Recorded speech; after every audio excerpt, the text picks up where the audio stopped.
guys, your hidden image drawing is going to turn out looking something like this. This is my example. Now, if you look really closely, you should be able to see a hidden design within this drawing. Can you see it? It is a Minnie Mouse ears from Disneyland. It's got the bow, the ears, the headband. So this project's all about value and how well you can shade.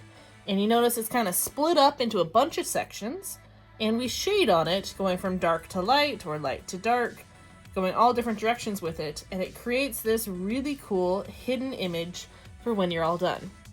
So let's talk about value real fast. Remember, value is the lightness or darkness of a color. I'm just going to use this scrap piece of paper. So value is dark to light, light to dark. It's always a great idea to practice doing a little value scale like this. 5 is always what you want to strive for. Strive for 5. 5 different values. The more values you put into your art, the better your art is going to be, the more realistic it's going to be. So I like to practice doing value scales, and then for this project, you also want to do a smooth transition. So when you do your value scales, you'll notice it's all about how hard you push. You push really hard, you get a really dark color. Push medium, you get a medium color. Barely touch it, that's how you get the light color. So value's all about how hard you're pressing your pencil. Now it's about getting good control. So what I like to do is I do a scribble value scale where I'm going to start by pushing really hard. I'm going to go back and forth, and I'm going to start pulling it out. And I'm going to start pressing lighter and lighter. And as you notice, I'm trying to kind of follow along with my value scale and match the values with it, barely touching. Towards the end, I like to just barely mark anything, and I even smudge it with my finger. The more you do these, the better you're going to get. Ideally, you want to have a smooth transition going from dark to light without seeing those harsh lines of them broken apart anymore. So this is a great thing to practice first before you do your drawing. Remember, your drawing itself, that's a lot of area to value or to fill in with your values. So this project does take a bit longer to do. Your fingers will get covered with pencil just from smudging. But the end result can be really cool if you're willing to push yourself. So keep watching to learn how I did this hidden image value drawing. The first step you want to do is to draw out your image on your paper. Paper can be horizontal or vertical, it does not matter. So you can see here, I was looking around my room trying to decide what to draw, and I saw my Mickey Mouse ears from when I went to Disneyland a few years ago, so I decided to draw that. Some key things when you draw your object. First off, try to fill your space nice and big. You don't want to have just a tiny drawing in the center. You want to make sure it's a pretty decent sized object. Second important thing is that you want to make sure it's actually a full shape, not just lines. So you can see how, like the headband down here, I didn't just draw a line on each side, I actually made it an enclosed shape. Having them be enclosed shapes is going to make it so your hidden image is a lot easier to see.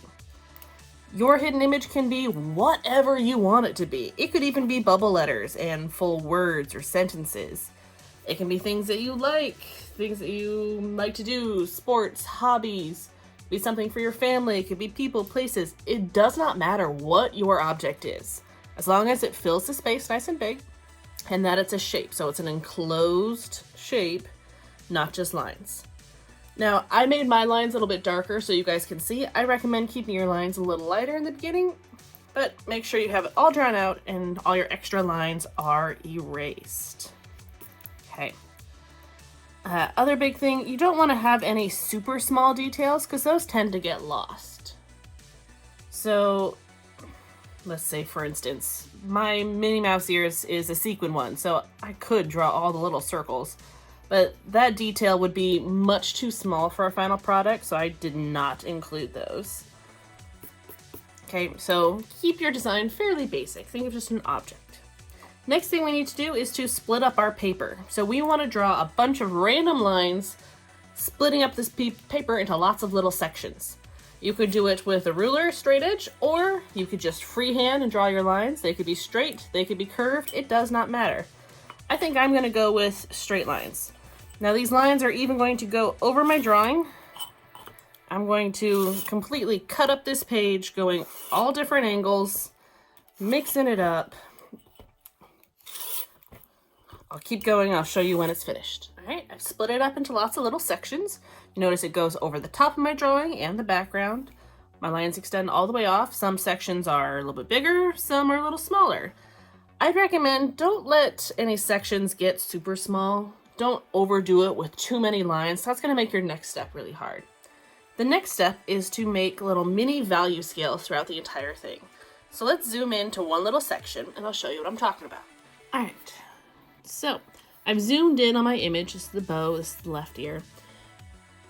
The lines that we drew split up our image into little sections, but the lines that we already had for our objects also split them into smaller ones. So let's say I have like one here, one here, one there, one there, one there, one there, one there. So lots of sections, so be careful about that.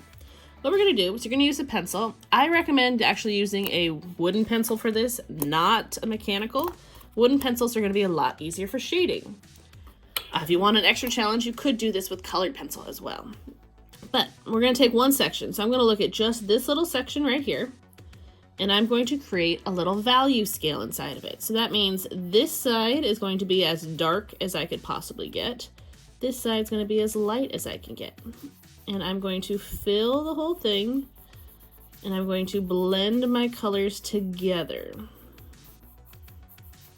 So obviously I didn't get dark enough fast enough there. So I'm going to come back from the other direction, pushing hard. And then I'm going to push lighter and lighter and lighter until it kind of blends.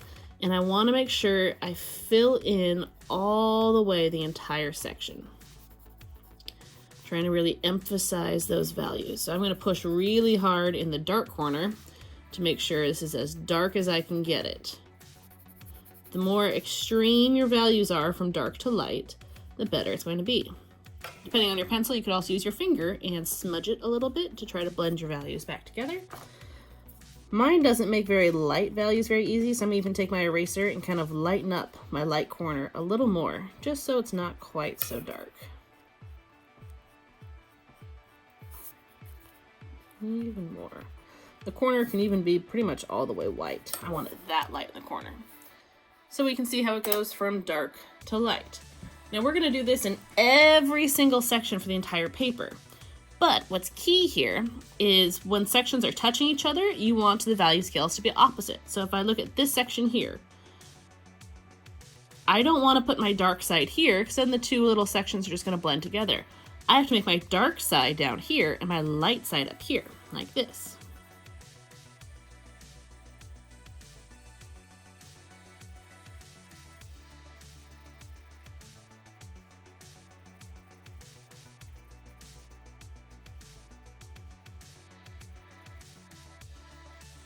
There we go. So you can see how the two different sections, even though that line splitting them up is gone, there is still an implied line there. We see that edge because the dark touches the light and then the light touches the dark. So when you have things that are opposite, they create that line for us and we don't have to have a dark line. That's what's going to make our image purely hidden. Okay, so like even this little part here, I might go dark fully on this edge and then just lighter, lighter, lighter as it goes across, even though it's really small. Do it something like that. Now your values don't have to always go right to left. They can go up to down, they can go side to side, they can go whichever way you want, as long as you don't put the same value next to each other. So maybe this section, I probably start my dark up here and work down to my lightest, maybe going all the way across the bottom there.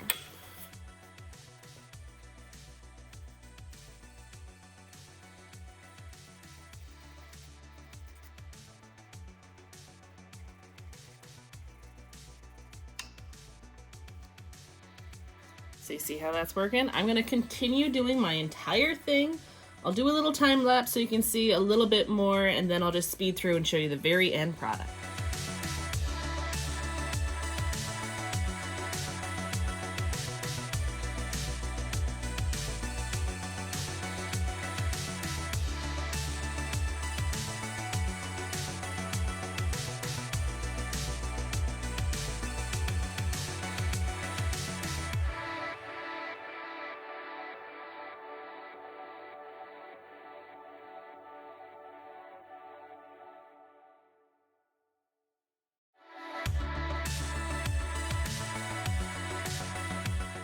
right, so once you've filled in all of your sections, I recommend sharpen your pencil and go back in there and kind of crisp up some of your lines a little bit.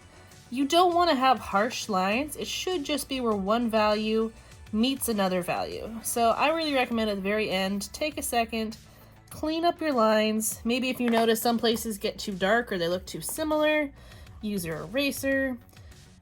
You might notice some of mine are kind of similar. Some sections have a lot of dark, which is a little light. Some are a lot of light, which is a little dark. It really just depends what your area needs. You can adjust as you need to go, but you should be able to see your image hidden in all the designs. It's like as if you took your drawing and it was on a piece of glass and you broke it, it shattered. And once it shattered, you had to put it back together. This is a really great practice to work on doing your shading and value.